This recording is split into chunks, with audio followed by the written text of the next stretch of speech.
You really seem like you're not busy all the time, right? Not working. I wonder what you're doing. My mother-in-law would sneer at me daily like this. She's already 70, but all she seems to be able to do is to be mean.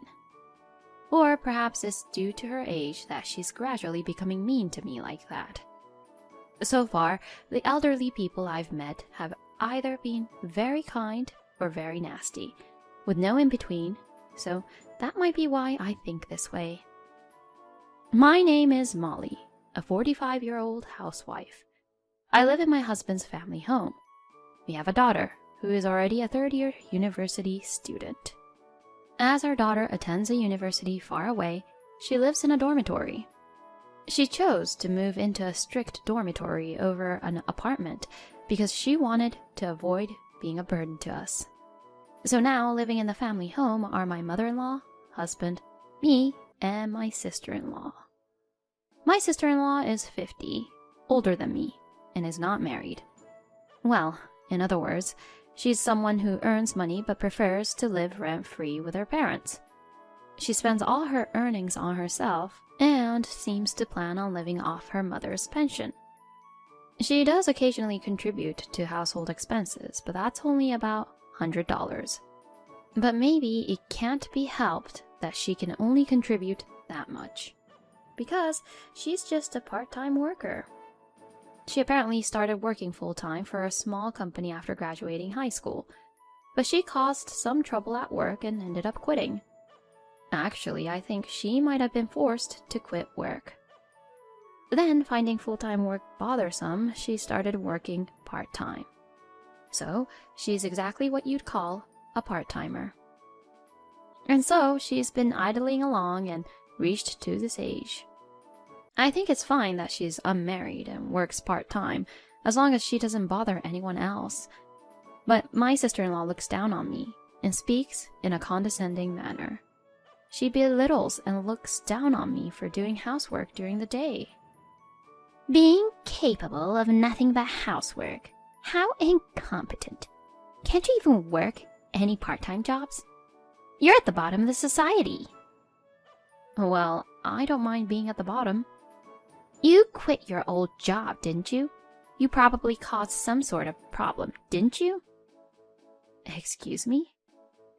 My sister-in-law, despite having caused problems at her own company, had the audacity to say that to me. I didn't quit my former job due to any issues, so I denied it. I haven't done anything. Unlike you, I'm not malicious. What did you say? What are you talking about? I gave an advice to my colleague for his sake. But then he claimed that he was mentally drained, making me out to be the bad guy. Ah, is that so? Knowing my sister-in-law, she probably showed a very intimidating attitude. I ended up feeling sorry for her colleague. If someone like her were at a company, it would be troublesome. Perhaps it's good that she left.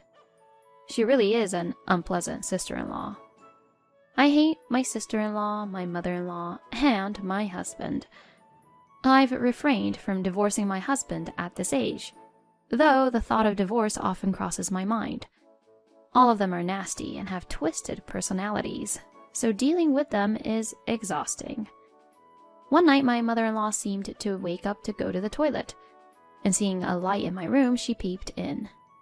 You're awake at this hour? What are you doing? I'm working. Working, huh? It's not like you can do much from home. Okay. Well, do your best, I guess. I work from home. I am busy with housework during the day, so I often work at night. Also, the quiet of the night makes it easier to get work done. There are even some renowned writers who do their writing in the middle of the night, so I believe there must be a certain number of people who become active at night. I am certainly one of them. Then, after a while, a serious situation developed. It turned out that my mother-in-law had overspent her savings and was on the brink of bankruptcy. Upon hearing the story, I found out that she was $140,000 in debt. Oh, what am I going to do? $140,000! I don't want to be bankrupt. Well, but $140,000 is a lot of money. Maybe it would be better to file for bankruptcy. I know. You can pay for it. You used to earn a lot when you were younger, right? You had a salary of $56,000 at that major company, didn't you? Huh? Oh, well, yes, I did. That's why I'm counting on you. Indeed, I had been working hard when I was younger. I was what you would call a career woman, earning more than many men. I really didn't want to, but I agreed to pay off the debt under one condition: that my mother-in-law would take care of the house chores. I would handle the heavy lifting chores, but I thought I'd have her do the dishes and simple cleaning. If she did that, I, a night owl, might be able to concentrate on my work during the day with headphones on. I proposed this to my mother-in-law, and she quickly agreed. And so I repaid the $140,000 debt in full. Phew! All that work is tiring. Mom, are you okay? Oh, yes, I'm fine. But you know, that daughter-in-law of mine is working me to the bone. She said that since she's paying off my debt, I have to do a lot of housework.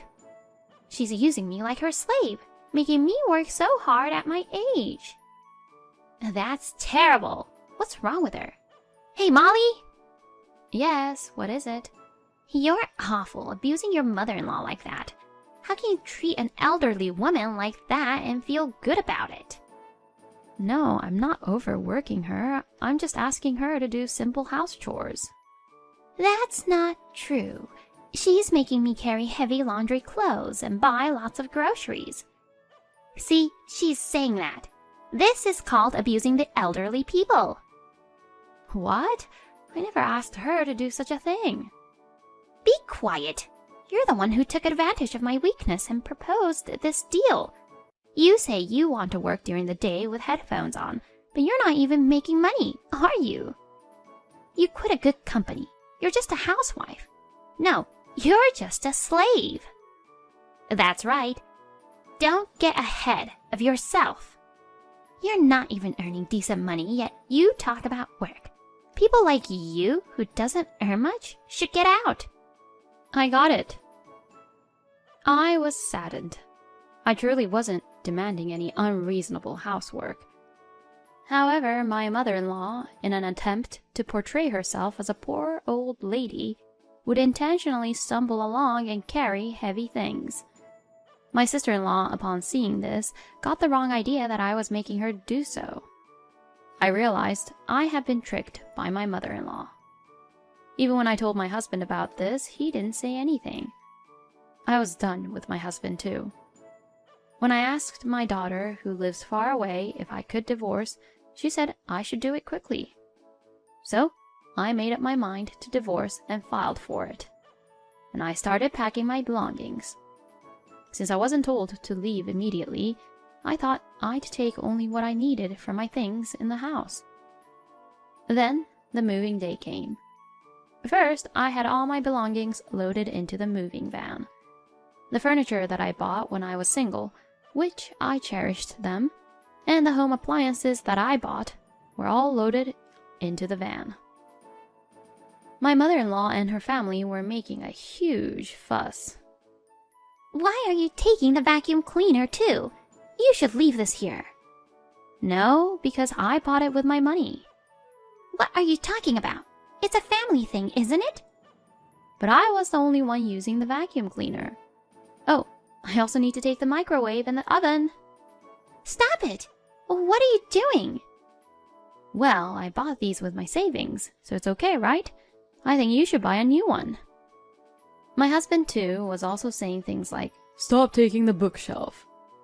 But even that bookshelf was originally mine. He had only been using it as he pleased and occupying it. So I removed all of his books and had it moved. As a result, there was hardly any furniture left in my in-laws' house. All that was left was the dining table in the living room, the sofa, and the bed.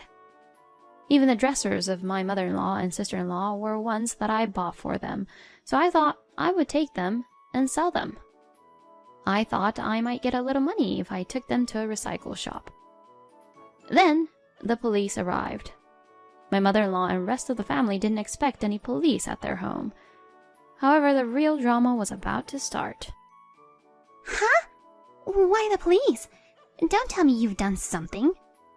No, I haven't done anything, unlike you. Huh? What do you mean? Well, unlike you, I haven't committed a crime. You remember, don't you? What? My mother-in-law got quiet. In reality, the reason for my mother-in-law's death was due to an endless pyramid scheme. She was forcibly recruiting her friends and acquaintances to join the scheme, utilizing malicious tactics. And she herself was buying a lot of their products. I had wondered why there were so many cardboard boxes in the house, but when I opened them, they were all suspicious items. There were teas, supplements, that I don't know if they were all really good for health, as well as pots and pans. Among them, the most expensive items were crystal balls and bracelets.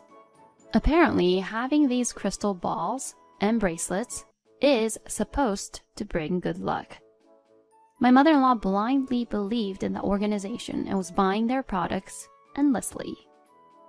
There's no way one can become lucky with these things. On the contrary, it would only increase the debt. That's probably why she ended up spending $140,000. It was a foolish thing to do on her end. No, let me go. I didn't forcibly recruit anyone. Well, we have evidence that you did forcibly recruit them.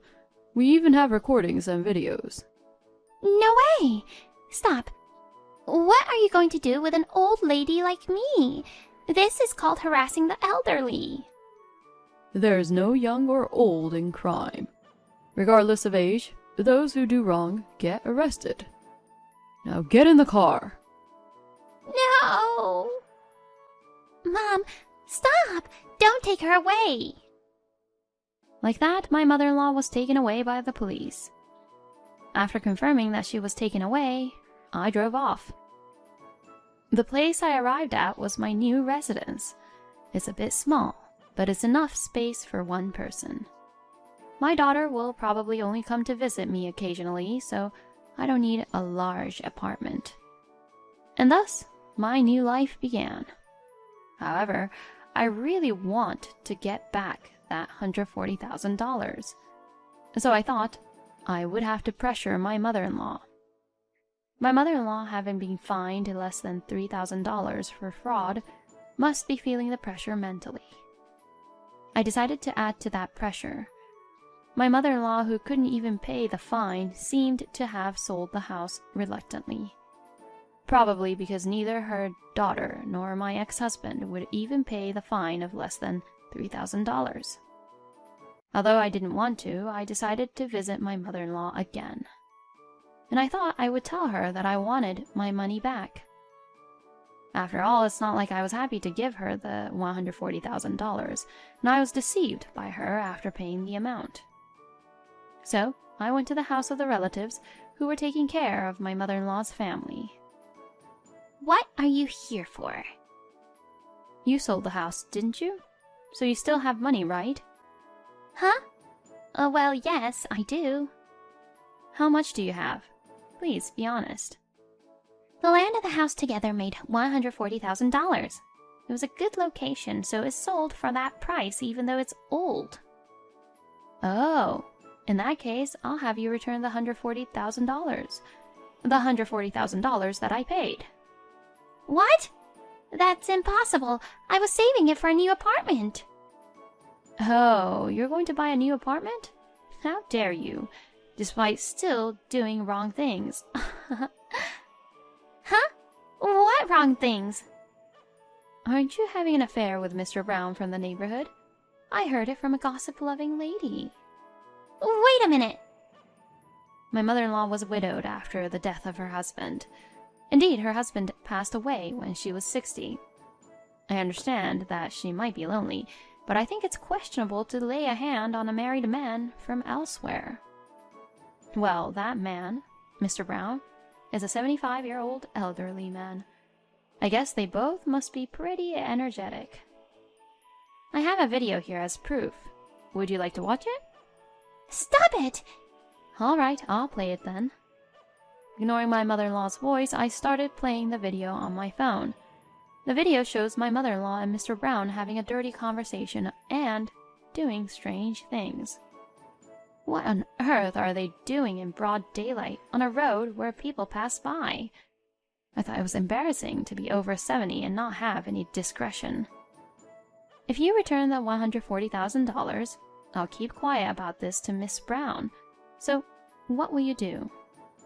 Considering the cost of paying compensation is cheaper than paying you $140,000. It's better if Miss Brown finds out. Indeed, the compensation is only a few $1,000s, so it's much cheaper than giving me $140,000. With that in mind, I shoved several photos in front of my mother-in-law. I had printed the photos from my phone at a store earlier on. Oh, really? So even with these, you can still say that?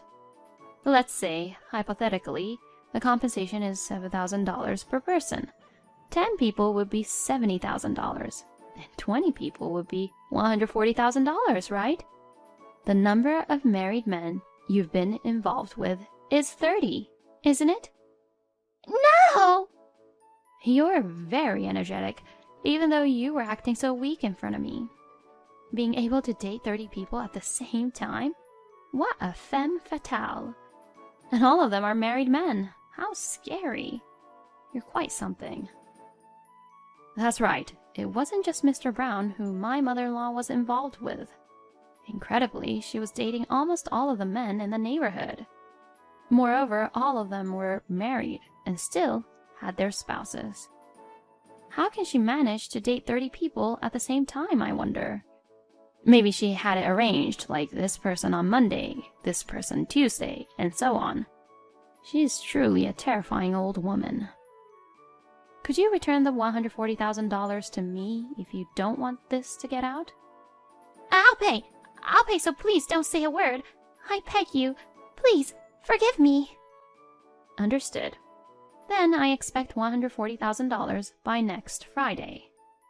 You can break it up into multiple transfers. That would be fine. Yes, understood. I promise I'll repay. Thus, I returned home with a great sense of satisfaction. And indeed, my mother-in-law returned the $140,000 in several installments. But it wasn't over yet. I sent photos to those wives. Of course, the photos showed their husbands with my mother-in-law being together. This way, my mother-in-law's misdeeds became well known throughout the neighborhood. You! How could you expose me like that? You said you wouldn't say anything. I didn't say anything. Instead, I sent letters. Since I didn't directly say anything to them person to person, it's okay, right? Stop quibbling! You deceived me. Now everyone is calling me a dirty old woman. What are you going to do about it? I'm being sued for damages. It's hell! What? Then can't you pay it from your pension, your daughter's part-time job income, and your son's salary? Let's all work hard together to pay it off. I'll be cheering for you. Keep it up. Keep it up. Are you making fun of me? I feel terrible. Now I have no future. Well, since you were already sinking in debt, your future was over from the beginning, right? So whatever happens from here on out is fine, right? This is a new start to your life. It's great that you started in a debt of hell. Why did this have to happen? It's because you're a curse. Fine, I'm a curse. Thank you for driving such a curse away. Thanks to you, I can now live a stress-free life. In the end, my mother-in-law had to pay damages to the wives. Naturally, she couldn't manage it alone, so she ended up using the money from her daughter's part-time job and her son's salary. As a result, they ended up in poverty. I heard that they were even ostracized by their relatives and driven out. I have no idea where they're living now. As for me, I'm still working from home. Currently, I'm programming. I had a different job when I was younger, but now I'm really into this. I find peace working in the quiet hours of the night. Just the thought of not having to be in that hellish in-laws house anymore brings me so much happiness. From now on, I plan to save money for my own sake and for when my daughter gets married someday.